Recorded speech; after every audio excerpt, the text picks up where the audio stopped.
what's happening now? There's another way to respond to this, what's happening now, which I find to be very, very strange. But I think I understand where it's coming from. That's why I want to talk to you just for a minute about it. And I've spoken about it 1,000 times. This obsession with this obsession with Gashmiyus, just the opposite. This obsession, this on the part of people who are Orthodox. This unbelievable obsession with, now that Jews have more money than they ever had before, with spending money in crazy ways, and somebody was just telling me about an upsharing that cost $40,000. They made a party for $40,000 for an upshare. for an upshare, $40,000. Which when I was growing up, there was no party at all. Most people didn't do an upshare, just some chassidim did. But an upshare for $40,000. My girls were talking at the table a few weeks ago that there was a chasna where the chasna kala were lowered into the room on a cloud of some sort. Like, I don't know. They were lowered into the room. YouTube videos. There was something going on. I don't know. They were loaded into the room. You want to make why people say why you don't have a kiddush? How come the shul doesn't have a kiddush? When I was looking up, a kiddush meant maybe there was marble cake. That was already fancy. Some kichel had some herring, right? And a little and schnapps, a little bit of schnapps, and some kichel. That was the whole kiddush. A kiddush now, if you want to make a kiddush, I'm not talking about it like in tiny little steeple, there are 12 people. If you want to make a kiddush, it means you're putting out $10,000, $15,000, $20,000 for a kiddush. The upshare and party? Shalom Zachas, to make varts, which the whole time during COVID I was screaming out with the varts, with the vertlach, people spending thousands of dollars on a vart. There's no such thing as a vart. The whole thing's made up. There is a vart. The vart meant that the two sides get together, two fathers get together and say, make a l'chaim. Yeah, and we're going to bring the kids under the chuppah of Shatov and Musachas at some point, which in those years it was 10 years later they're going to make a chasna. All of this stuff. And then this kid's got $1,000 coat. My wife was telling me that they have, now there are boys, they get coats for $1,000. But if Rachel has, then how my sorrow, the difference is Rachel is rich, you are not. But if she has, then my girl also has to have such a coat. What's going on, and Davka in neighborhoods where it's coming from neighborhoods where you would have expected the opposite, which should be just simple Yoshamayim. Where this is coming from, in a very, very bizarre way.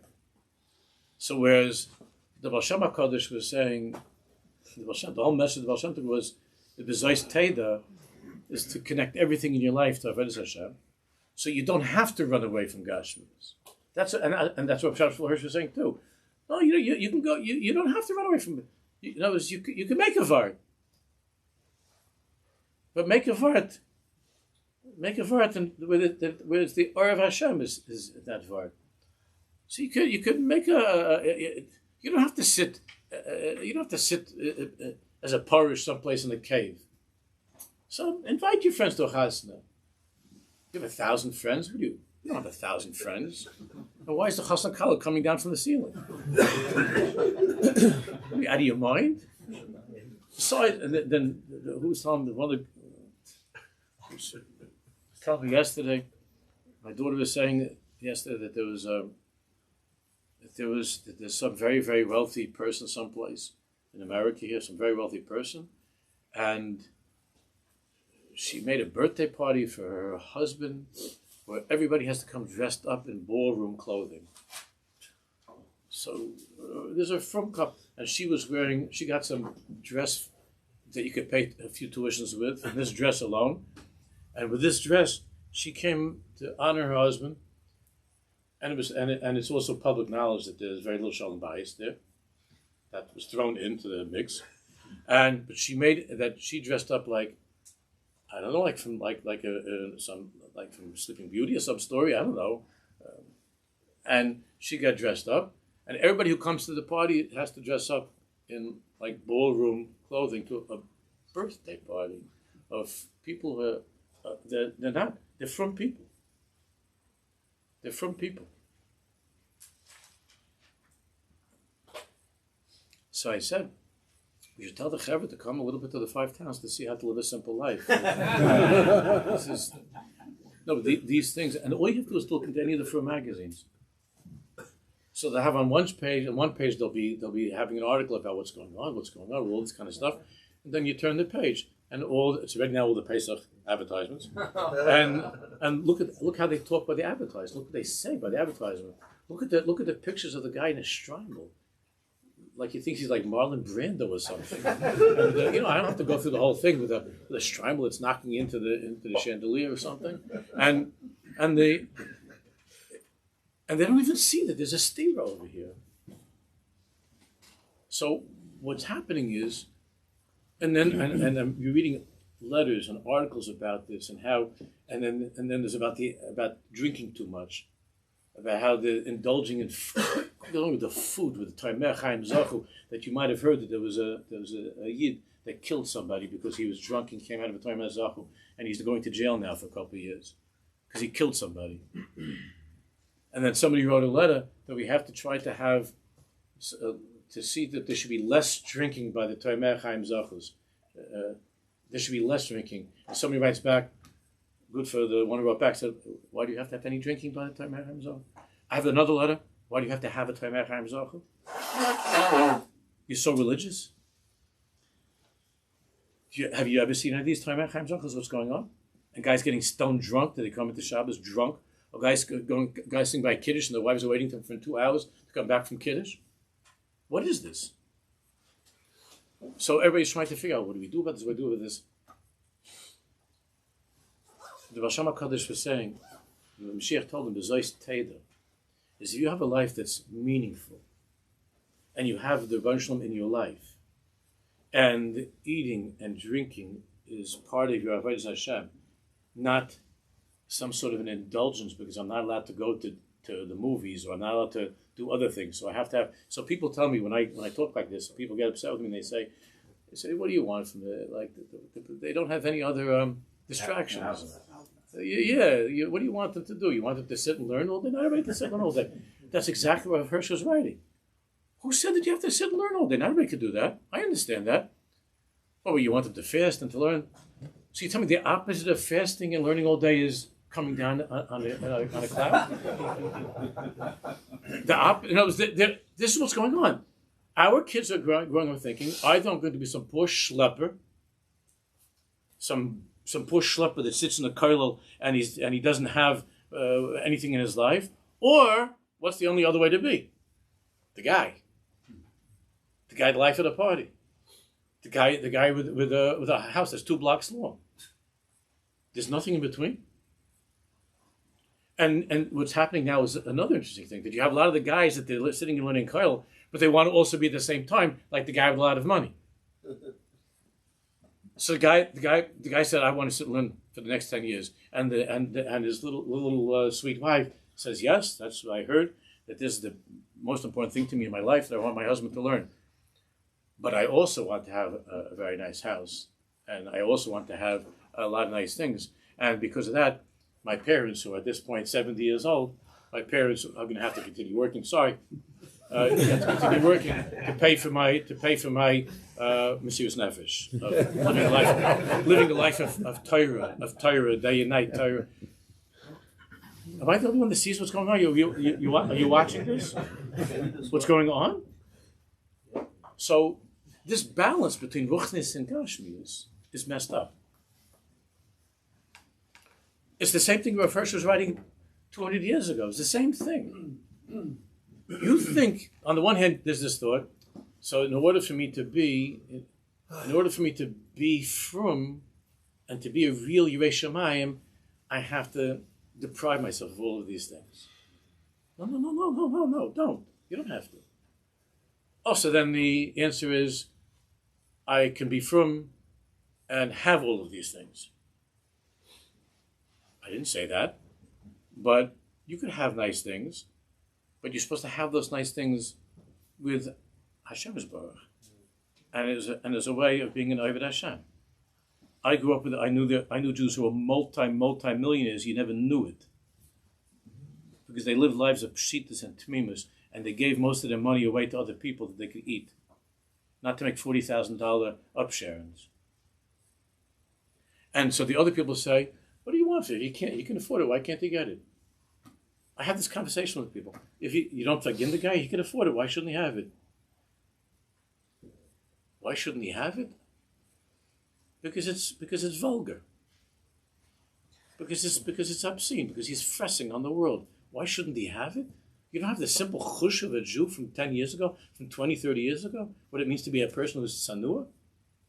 I'm not saying he should be deprived. I'm not saying he should. If you go to Florida, you're already a lo yislach, right? You know, Florida's already lo yislach. And Panama in a year or two is already going to be also. Panama's already for people still. You can still get away with Panama. Maybe. It's midwinter vacation now, right? Florida, it's already ausgespielt. Florida is not for people who are successful.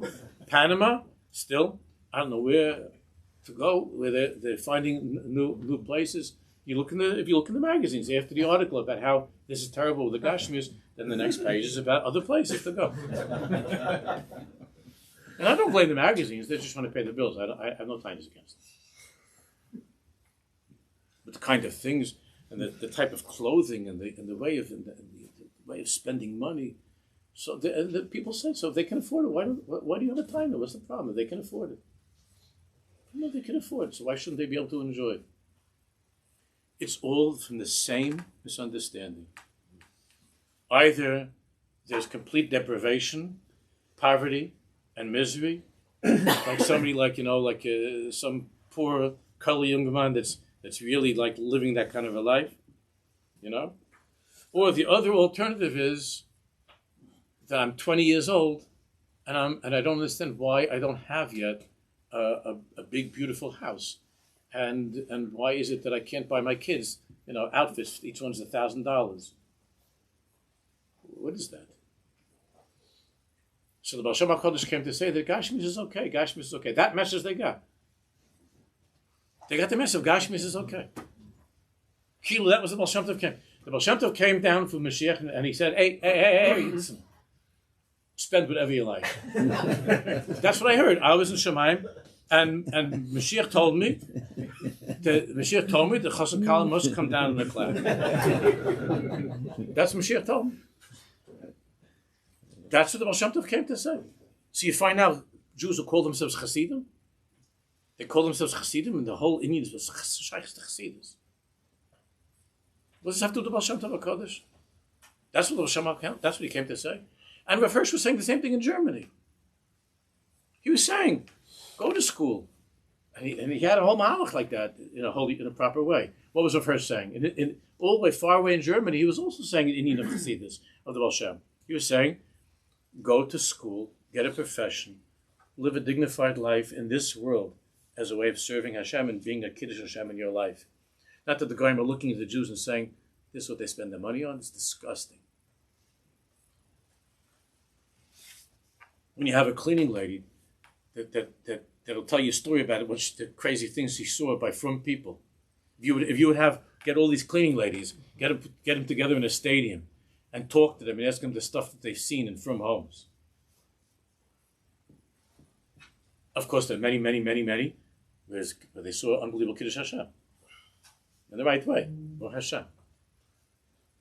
But there are many where their eyeballs are falling out of their heads when they see how Jews are living.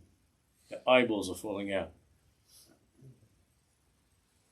with the excessive stuff that's going on, crazy stuff that's going on. So this balance between Olam Hazeh and Olam Haba, this balance is the Indian of what Mashiach was saying, B'zois Teda, Yichudim of Olam Haba and Olam Hazeh. How do you make a yichud between the higher world and the lower world? That's what the Baal Shem was, and that's what Rav Shem Hirsch is talking about, in his own way, without Kabbalah and Chassidus. Rav Shem Hirsch was in his own way. And in doing that, he saved the German Jew. What Shamshul Hirsch, Mamish himself, he brought back the Jews of Germany. Because he said, you don't have to be a part, you don't have to go like that to live in a cave. You don't. What does it mean to be a modern Jew? To be a modern Jew? If you ask somebody what they think in Eretz Yisrael, they think here in America these are called like this Charedim and Flatbush. That's not Charedim. The most of them go to work. It's not the same Charedi as in Bnei Brak. These are two different worlds. To that person in Bnei Brak, he would look at what's called the Charedi over here as being an Oisvarv, as being someone who's given in, who's lost to the Sitrach, to the other side. Why? Because he goes to work. But the guy tells you that he wasn't a learner, or even if he's a learner, he wanted to work. That's considered to be something which is against Yiddishkeit. So what are the choices that the kids have? What choice does a kid have? He's growing up, and what is he hearing? By the time he's 20 years old, what has he heard? What's considered to be a righteous Jew? What's a chassid? What's a righteous Jew? What's he heard? And then you see that because they look at themselves as having failed their rebellion, they failed their rebellion because they did not come out to be righteous Jews because they're not learning all day. So now what do? All the way the other way. They bury themselves in this world. With the Daf Yomi, of course. But even those events have become overdone and like not sanua. Even the things like a siyum or all the regular things that I don't want to be the big siyum hashas. I'm going to get in trouble now with my friends in that world. I'm not everything became like Magushim. That's not what Baal Shem Tov HaKadosh was talking about with Gashmiyus, and that's not what Shamshul Hirsch was talking about going to school. That's not what he was talking about, forgetting God. And who's going to write the article? Because I don't feel like it, like writing. Because I did sometimes, and I got clapped for it. Who's going to write the articles to say, in response, what's going on with this overindulgence? Why is it that the kids have to have $1,000 a draw? Why is it that they're coming down in the cloud? Talk honestly. The answer is because their lives are meaningless. They have meaningless lives because without Hashem, a Jew's life is meaningless. It doesn't make a difference if he's got payas down to the floor and his shtreimel hits the ceiling. His life is empty. And because his life is empty, he's looking for something else. And what is he? And he's not allowed to do other things. You're right. He's not allowed to. So a goy can go and do what he wants, but a Jew can't. And they want to be good. They're not going to go they're not going to run around to clubs. So what do they have to do? So he makes a club at the chasna. He makes his club at the ofruf. He makes the thing. He calls it Torah Hamzach. So what's Torah Hamzach? It's a club. It's a club without girls. It's a club without lights. But what is it? It's a club of men sitting down and drinking with each other and fressing. It's a club, but it's a religious club. That's Torah Hamzach. That's what the Magen of Rama. That's what the tzaddikim meant. A time of Shabbos that you're drunk coming into Kabbalah Shabbos. You can't talk a sentence when you come into shul. You can't daven. That's what it is. That's Toyameh Chaim Zochel. The taste of Shabbos. It's not their fault. They're wonderful, sweet, heilige people. That's not their fault. We made this choice for Jews. You're either this or you're either that. And if you're not the tzaddik, if you're not the tzaddik, the Oved Hashem, then your life is a bit of it, and the Baal Shem Tov HaKadosh said the Gashmiyus is okay, right? So live it up, have a great time, live it up, and you go among people nowadays that they dress like Hasidim. It's not just about Chasidus, but it's all over, and they call themselves Chassidish Yidden. It's a tam of Chasidus. What's Chasidus? What does that have to do with the Baal Shem HaKadosh? Because you're on your 15th course in the restaurant which says only Chassidish Shechita. You're the cow that was shechted, not the food on the table. So who shechted you? Did you think that this is what it means to be a chassid? The whole thing has been twisted, and that's why we need to understand in Pnimius, what does it mean, the relationship between the other world and this world, and what does it come from? All that we've been talking about is the need of Yosef Tzaddik is Tzaddik Yisoid Olam. What's Tzaddik? Tzaddik Yisrael means Shamayim v'Haaretz. It means that connection, Yosef Tzaddik was a working person. And what does that mean? And he still was Yosef Tzaddik. What does that mean? Why do you think that you can't hold a rifle and defend Jews and at the same time to be a tzaddik? Why do you think that? Again, I'm not talking about to be along with women, and I don't mean anything bad like that. I'm not talking even about with the draft and so I wouldn't go there because that's dangerous territory. But the idea, when you know yourself that throughout all of Jewish history, from Tanakh and on, that was something which was looked up to and admired, as per David HaMelech, v'chulei, v'chulei, v'chulei. We just had Hanukkah, Chashmonaim, hooray! Why do you think you're having your Sufganiyot? What are you celebrating with your latkes? What do you think that happened over there? What happened over there? So how did it come to be such a thing? Either you're going to be a soldier, and if you're a soldier, it means either that, or you're a Talmud Chacham. Whoa, what happened in between? And why can't you be a Talmud Chacham who's also a soldier? I know many like that. Why can't you be? Who told you that there's a separation between those two worlds? It's not their fault. It's not their fault. But this is a total misrepresentation of Yiddishkeit. Our job is to try to fix as much as we can to understand. We continue.